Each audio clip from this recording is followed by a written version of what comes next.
Hey, everybody. Welcome back to another episode of Rent Prep for Landlords. This is episode number 303, and I'm your host, Eric Worrell, and we are in the middle of a pandemic.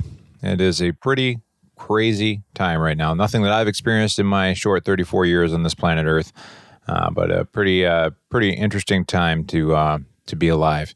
We're going to be talking about some quick tips and things that you can do in this relatively short episode on how to handle things with your tenants and your properties during this pandemic. Welcome to the Rent Prep for Landlords podcast. And now your host, Eric Worrell. So the first quick tip that we have is to have good communication with your tenants during this time. Don't go into things with assumptions. A really great thing that I learned about was the differences between agreements and expectations. So at this time, your tenants may start having expectations, and your expectations might be different about what's going to happen over the next month or two. We're still very early into this pandemic, so there are things that will be developing every day as far as different rules and regulations. Here in New York State, we've watched a freeze be put on evictions, and then I've also seen a lot of these Google Docs kind of sheets going around, getting people worked up thinking that there's a rent freeze when those are actually just a petition. So when you're looking at a resource, see if it's coming from a website that's a .gov website or an authority, not something that's just a petition going around, because I know that's working up a lot of landlords. But any way you decide on what you're going to do, because if your hand's not being forced on if you're going to delay rent payments or forgive some rent payments, have the conversation with your tenants. Make sure that you guys are in agreement on what's happening. Don't leave it up to some sort of expectation or unfulfilled communication. Because you may find yourself in a tougher situation than you needed to be in a month or two with your tenant, who obviously everyone's in a tough situation right now. Most people are in a tough situation. So good communication is key. So if you're going to communicate with your tenants, one of the first things you might want to tell them is, unfortunately, there may be a shortage of toilet paper because people went out and bought 400 rolls.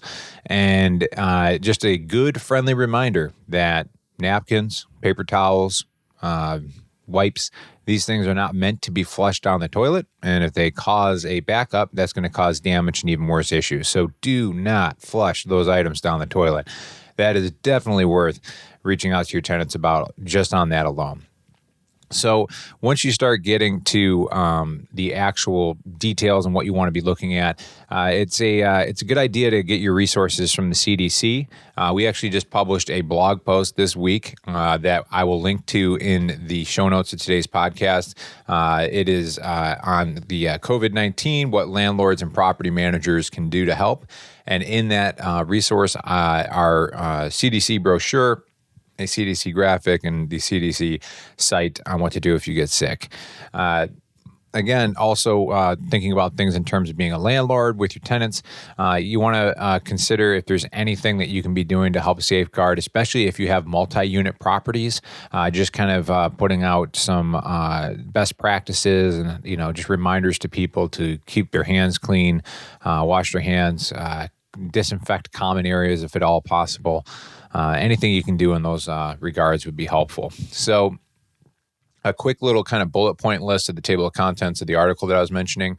Number one is to send out letters to your tenants. Two is managing tenant fears. The interesting thing about this pandemic is that there's various levels of fear going on.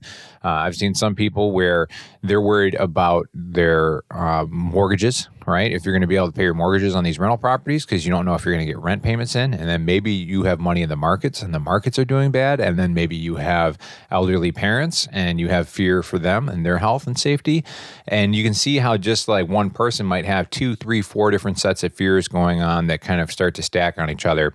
And it just makes things pretty stressful for people. And I went to the grocery store on a few days ago, Monday, and you're trying to keep your distance. You need groceries, just kind of giving people space. And I watched an elderly woman behind me in line start yelling at a gentleman who's actually even older than her for getting too close to her and really was yelling at him, And I actually, I'm not going to say I don't blame her, because I think that this is a time to be as civil and calm as we can be, just kind of generous and kind to one another and just try to be kind. But you understand where she's coming from.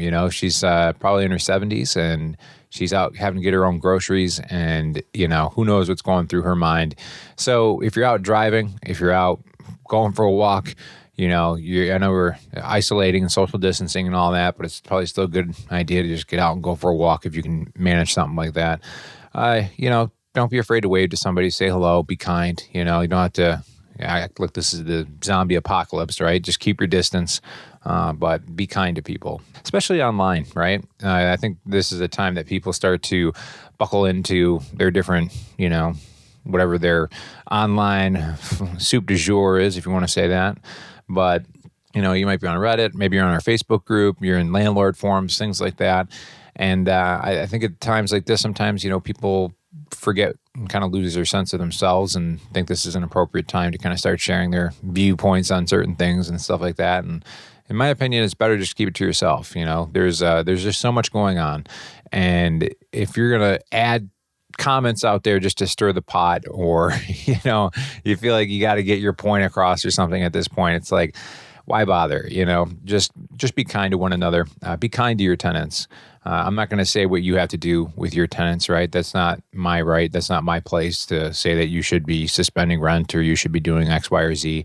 It's different for everybody. Like if you can't afford your mortgage payments and there's not a mortgage relief system coming down the pipeline, that's completely different compared to somebody else who maybe has been a landlord for 30 years and they're sitting on a pretty good cushion and they can afford to do different things. So I don't even like that when people kind of start forcing the hand of what, you are supposed to do or not supposed to do. But do what you can. Be kind and communicate well with others and just give everyone a little bit of grace during this time period. It doesn't look like it's going to be something that's going to be over in a week's or 2 weeks' time from what they're saying so far. This last I heard, at least in New York State, they're saying about 45 days before this thing kind of hits its peak and starts to taper off. But who knows? That's a prediction on something that they don't really have a ton of data on. So it'll be interesting to see what happens. But try and keep your sanity. Try and stay calm, cool, collective, and reach out to your tenants. Let them know that you're thinking of them. Whatever you can do, communicate to them and try and get on the same page and just be as helpful as possible. Because, sometimes there's not a lot you can do in situations like this. You feel kind of helpless, but if you can kind of take those steps and do some things on your end and just make somebody else's life a little bit easier or just a little bit more clarity, it can go a long way. So I hope you guys are staying safe. Hope you're well. And I look forward to catching up with you next week. I have a feeling we're still going to be in the thick of things, but we'll try and brighten it up and see if we can find the sunny side of life here, and maybe we can get into some new initiatives or new topics here while we're kind of on lockdown. And in case you are wondering, we are working from home at Rent Prep. We're still getting all of our reports done, but if you call the office number as of right now, it's going to push you to a voicemail, let you know that we're not receiving inbound phone calls. But if you live chat with us, it goes to one of our FCRA certified screeners, and we're on a rotation. Like I said, working from home and keeping up with the social distancing. I'm actually recording this from my home office right now. And yeah, so if you need anything, you have questions, whatever it is, feel free to live chat with us. If you had to hop on a phone call, we can do that too from live chat. But I just wanted to throw that out there. We're still open for business and running reports. So if you guys are in the midst of that process, we can still help you out. And if you have any other questions, we're happy to help in any way that we can. All right, guys. Like I said, hopefully a little bit brighter next week, and I look forward to catching up with you guys next week. All right, take care.